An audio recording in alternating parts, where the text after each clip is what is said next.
Magandang umaga mula sa Pag-asa Weather Forecasting Center. Ito ng ating update sa magiging tayo ng panahon sa susunod na 24 oras.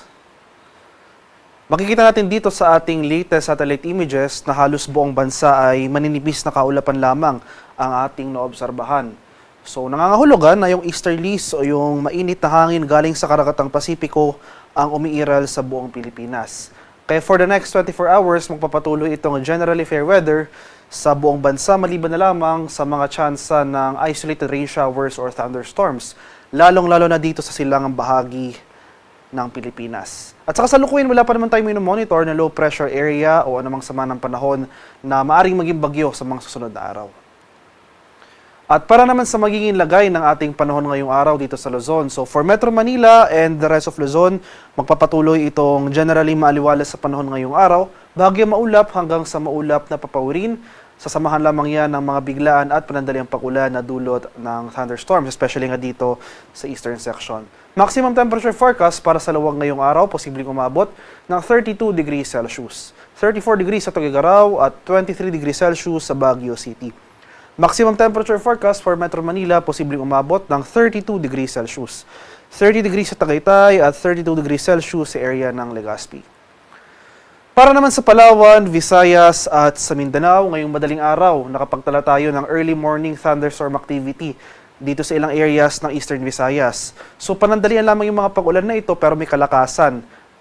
Pero hindi natin ito inaasahan na magtatagal ng buong araw. So for Palawan, Visayas, and Mindanao, for today, magpapatuloy rin itong generally fair weather conditions. Mainit at malinsang ang panahon simula ngayong umaga hanggang sa tanghali. Pero pagsapit ng hapon hanggang sa gabi, nandyan pa rin yung mga tsansa ng mga usual late afternoon to evening na mga thunderstorms. Kaya magdala pa rin po tayo ng pananggalang sa ulan. Maximum temperature forecast para sa Kalayaan Islands ngayong araw, posibleng umabot ng 31 degrees Celsius. 32 degrees sa Puerto Princesa, 32 degrees Celsius sa Iloilo, 31 degrees sa Cebu at 32 degrees sa Tacloban City. Maximum temperature forecast for Cagayan de Oro ngayong araw, posibleng umabot ng 31 degrees Celsius.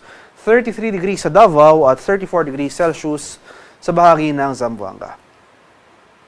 Sa kalagayan naman ating karagatan, walang gale warning na nakataas at banayad hanggang sa katamtamang pag-alon ang mararanasan sa malaking bahagi ng ating bansa. Gayunpaman, iba yung pag-ingat pa rin sa ating mga kababayan na maglalayag sapagkat kung meron tayong offshore thunderstorm activity, ito yung mga pag-ulan sa ating mga dagat baybayin. Asahan natin yung mga pagbugso ng hangin, kaakibat ito yung bahagyang pagtaas ng ating mga alon.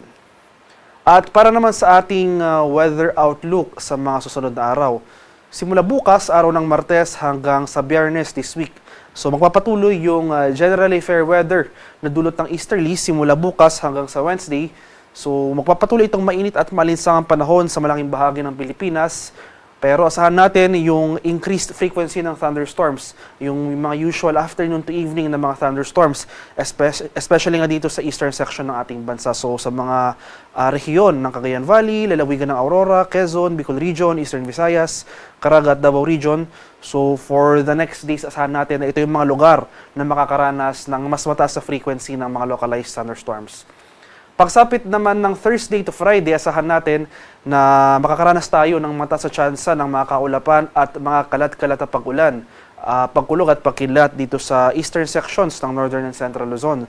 So sa mga areas ng Cagayan Valley at Aurora, from Thursday to Friday, asahan po natin na posible buong araw, makulimlim na panahon na ating inaasahan. Nandiyan yung mga tsansa ng mga kalat-kalat na thunderstorms throughout the day. Meanwhile, for the remainder of the country, for Metro Manila and the rest of the country, Thursday to Friday, magpapatuloy po itong maaliwalas sa panahon. Pero ayun nga po, umantabi pa rin tayo sa mga thunderstorm advisories na ini-issue ng ating Pag-asa Regional Centers dahil posible pa rin yung mga usual afternoon to evening na mga pag-ulan.